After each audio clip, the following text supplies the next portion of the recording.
Quite interesting. Outside of that, what do you think of me Brawler's viability as a character? I still have no idea. No idea? Wow, that's quite interesting. I mean, really, most of my opinions about the game recently have been Seems like we're getting to the first match. tentative. Okay, game Yep. 1, we'll see what the stage pick Game is. 1, it will be Cloud versus me Brawler as expected, and oh, it'll be PS2. All right. Huh, what kind of me, or where is that Alright. me from? I'm not sure. All right. Okay. So Yes. far, it's just some quick exchanges.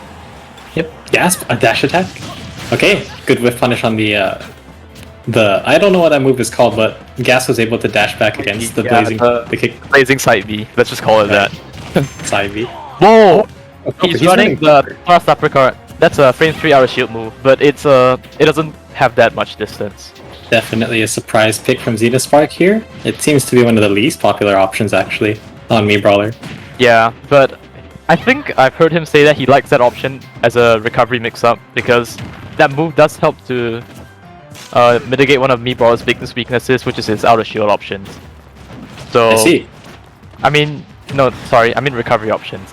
Because as you guys probably know, me Brawler's biggest weakness is his recovery. If you don't run a feint jump, which is like a pseudo ZSS style flip kick, his recovery is really poor. But right there, calling out the jump from ledge with that back air. Yep, ZenoSpark knew it was coming. He only put out one move and it nailed him right in the kisser. Okay. Yeah. Oh, I think he doing the got same down back with him. down. Yep. Oh, Oh, no. unfortunate. That's okay. Slightly mistimes the back air right there. It's Alright. quite difficult to short hop and put out a late back air frame tight. Ooh, and Especially right in a- there, Oh, the dash my attack takes the stock. Yes, And, let's talk. And now Gasp, almost with full meteor. If he actually hits an aerial here, he'll get the limit. And now, this confirm could be a big swing in momentum for Gasp right here. If he can just Yeah. land that perfect aerial. Dash attack. Okay, Even- ledge could be a good opportunity. Even for- a raw blade beam could do quite a bit. But right there, he decides to just not let it rip. I like the pathing that Zeno took on his combo there. He actually went for a down throw onto the platform to do a falling up air onto the plat into up tilt. That was a good route, showing a lot of awareness there. Down throw dropper, the namesake, the reason why you run the up B. Yeah. Down throw upper is quite a threat, especially when you're on the platform. I think against Not gonna characters with less yeah. range, it's also a really good option since it's frame 3 out of shield. It'll do. Oh, right Zeno there. attempts an up Tried to smash. go for the greedy up smash, but doesn't get it successfully. If it worked, it wasn't greedy. That's the rule. That is true. Okay, another up smash. Down B's out of hit stun. And ZenoSpark whiffing the blaze kick. Gasp has a good amount of limit charge here. He could make use of it if he just manages to get Zeno off stage here. Yeah. Zeno with the grab. So far, he has a hard time trying to find his footing in the neutral. Right. So. Speaking of neutral, I don't know what neutral B Zeno's actually running in this set. He hasn't put out a shot I put. think flashing Mach Punch. We saw in multiple instances where he tried to throw it out to get the kill. He did? Yeah. Oh, those are just rapid jabs. Unless he was doing them airborne and I wasn't paying attention. Nah, he whiffed all of them, so that's probably why you didn't pay too much attention to it. Yeah, thought it was But just that's jabs. okay. Anyways, back to the match. Okay, Nair. This is going to be huge for ZenoSpark. He's going to string it into 2 fairs and get a ledge trap and get a down air. He's going for all the extra credit. Yeah. On ZenoSpark on his second stock, so any damage he can build up is just extra credit. Side B. Yeah. 3 times from Gasp. He has limit charge here, so he can actually make use of the ledge trap. To catch the light beam from ledge. Mm-hmm. So right now he he's can limited. even it up with a single aerial. All Yeah. it takes is 1. Blade beam going to whiff for Gasp. Unfortunate for him. Yeah, but at the very least he didn't get punished for it. So a B out of shield. Not exactly out of shield, but still. Ooh, that could have been a big amount of damage for Gasp if he confirmed that back into side B. Yeah. This is a very swingy game. Almost even for the stock lead that Zeno had a while ago. Gasp able to bring it back just a bit. Ooh, that was down going to to catch uppercut. it. Yeah. It didn't look true, but still, ZenoSpark went for the aggressive play on Gasp anyway. He saw the DI in, he thought he could let it rip, and it paid off. he jumped and then he switched directions on his second jump. Yeah, that was some pretty good awareness from him. Like he recognized that Gas decided to DI inwards. I think Gasp can take a moment here to think about what stage he wants to go to. Although I do think he should stick to a stage that's not on triplats because of the down throw upper. If you happen to get down throw upper at top, it's not a good look. But the thing about triplats as Cloud is that when you up B out of shield as Cloud on triplats, you will be able to get that extra safety if you whiff the move. So I guess it's a trade-off. But that also goes for that also goes for dual plat stages because you can choose not to go for the follow-up on the up B and then just drift to a platform instead. Yeah, you won't be so laggy. Actually, Soul Knight's been doing that. Spargo's been doing that. Some other Clouds that I've been watching have been doing that. It's tricky to deal with. Yeah, because Cloud up B has so little and like that. Sometimes if you want to punish it, it's a guessing game. Yeah, you're going to have to read/react to whether he continues with the second hit or drifts away, and it's tricky, especially online. It's not easy to punish. Cloud's a really good strong character, especially on stage. If you give him the free space to do whatever he wants, he's really scary. So yeah. I wonder why, just as an aside, I wonder why Luke Rong and you have chosen to go with tournament series names that have to do with Wi-Fi connections. Well, I just chose it because I thought it was a funny joke. There's nothing really important, like big outside of that. Yeah, but then Luke Rong is issuing a command to the entirety of the world. He's like, please don't lag, or else I will boot you out of my tournament. Yeah, I mean you can tell the tone is quite different. Alright, anyways, getting into our second match of the day on Battlefield. Alright, so he decided to take the risk, and maybe the up Bs he will use later on in the game will make this stage pick pay off. ZenoSpark's been landing a lot of raw grabs in neutral. Surprising amount. We've seen some game 1. Yeah. I think Gas really needs to try and find a way to not let ZenoSpark close in so easily. I like the auto cancel on the dare from Gasp there. Allowed him to get back to neutral safely. But he is double jumping back onto the stage, which ZenoSpark has been sniffing out with things like grab or with just pressure. Yeah, he was about to F smash him right there, but thanks to the safety of the sword, he manages to get away unscathed. And Gasp, not having limit anymore, doesn't get the benefit from the speed buff. Good parry on the back air, but no punish though. Unable to punish. Down throw upper not exactly going to do it for Zeno here because Cloud is outside of the percent range and he can DI away. Yeah, so without thrust uppercut, I wonder how he's going to take the KO this time. Oh, he decides to go for raw. Wow, that was a very risky option. And there's the FMP. Doesn't look like a jab anymore. When I start putting on my glasses, rub the dirt out of him, and then take a closer look. To call out Gas staying on the platform for a bit too long right there. And Gas grabbing onto the shield that Zeno threw out after the nair. Yeah, okay. I think Gas really needs to find more opportunities to swing for more kill moves other than back air, because he isn't oh no! He gets F smash right there. Ouch, that really hurts. Gasp is gonna have to move past that, but Zeno, with all the momentum here, gets the down throw into forward air. Big opportunity for Gasp here. He'll take the ledge shackle, take all the limit charge. Good grab, seeing as ZenoSpark landed on stage with the burning drop kick. And now, he's threatening the cross slash. He's still threatening it. Dropper, out of shield. As you said, could be an option for him. Right there, the raw back air is gonna take it at 170%. Gasp still has fighting chances. I forgot this tournament was single elimination. Yeah. That must be so stressful. Oh my goodness. I thought I was gonna have to. Oh no! I think that might be it. Yeah, that is the risk of running a tripod stage against a B-Brawler with thrust uppercut, because that can happen. Ouch. Yeah. Gasp just dropped 2 stocks almost instantaneously because of the big B-Brawler plays. Yeah, Zeno was able to get that S smash in the second stock. I think he isn't all the way to the matchup. The matchup is quite weird. It's definitely fast too. Zeno just was outspeeding Gasp out throughout the set. It felt like he was more in control of the situations that occurred, especially after he put Gasp in hit stun. Yeah. So game 2, we're going to be streaming Blazed versus the national anthem. The national anthem? Yep. Is that really his tag?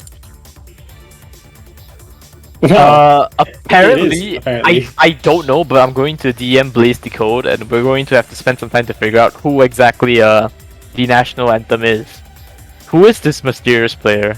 Do we not have what's it now? Mods on Smash GG that can just paste the code into the Smash GG lobby? I'm not really too familiar with Smash.gg to do that, so I just DM them the code individually. But oh, here, I found his Discord tag. His Discord tag is my name is okay. Never mind. It's apparently not there. Okay, I'm just going to try and search it out on Discord. Meanwhile, it seems like Pain is up 1-0 against Ozil. Is that how you pronounce it? Yeah. Yeats up 1 game against Xarius. And Noodles and Gory duking it out, still 0-0. Princess Gabby taking it over Avriel. Avriel also a Cloud player. Interesting. Well, yeah, I think Cloud's really popular in this region. There's quite a number of Clouds in our offline tournament. By that I mean 2, but still. I still think Cloud's that's still a good percentage of the players in a smaller scene. Yeah. I think Cloud is just very easy to get the hang of playing, and he has really good tools, like a strong out of shield option. His disadvantage is manageable, especially against lower level players which are not that familiar with gimping him. You can get a lot of free mileage from just like constantly building up the damage. Right, if you don't blunder your double jump, it feels like Cloud's recovery is actually pretty good. He can mix up the timing on when he up P's, and he can either hit you at ledge, or hit you standing at ledge, or go for ledge himself, and that makes it very difficult. Sometimes it feels like the best play is just to concede the recovery and go for the ledge trap, which I think should be the play most of the time, actually. Not just sometimes. Alright, so we're just gonna wait. This is real production value, I'll just say that. Let me just throw that out there. I have never thought of the idea of using Smash GG as a way to cover the arena before the players actually get ingenious. Yeah, but right now it seems like the national anthem is quote unquote not a real player. We don't really know what's happening with that. I can't wait till the national anthem plays. Shoot. I wonder what the national anthem's nationality is. I don't know, dude. What do you think it is? I don't know. Wouldn't it be most likely Singaporean, right? Because this is a region-locked tournament. It has to be a person from this region, right? Yeah. But then again, just because you live in Singapore doesn't necessarily... I mean, you have to be from Singapore. Maybe. But there are some Filipinos who live in Singapore. There are some people of other nationalities live in Singapore, I'm sure. People from all over the world. Yeah, all over the world. A very racially diverse country. So right here, we're just waiting on the next match. Seems like we might have to DQ the national anthem, since he's might be singing the national anthem a bit too long. The national anthem is not allowed on Twitch because it's DMCA. So we're going to have to DQ him. Yep. It seems like we have no choice but to DQ him right here. And we have to look forward to our next match.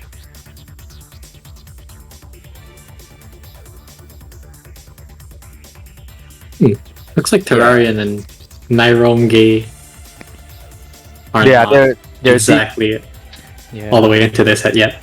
Or it could be that they're just a fan of reporting their scores after the set. Yeah, they're just duking it out, you know.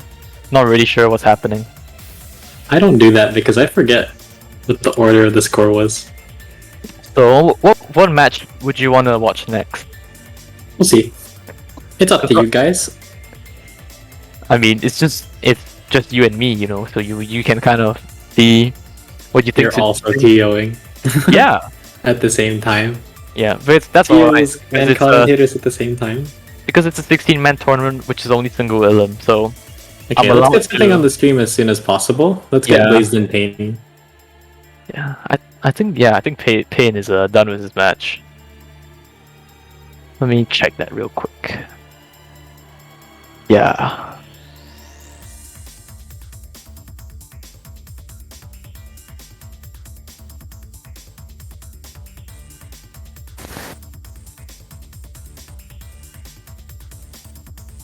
Bum bum bum bum bum bum bum. Bum bum bum bum. Did you eat that? Alright.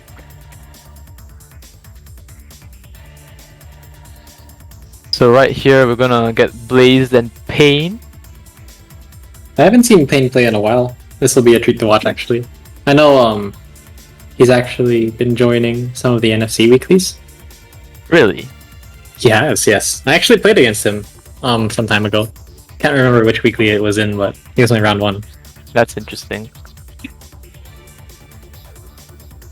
He has been playing apparently. Yeah. I joined one of our cult weeklies, or the first one today, and it went terribly. Oh no.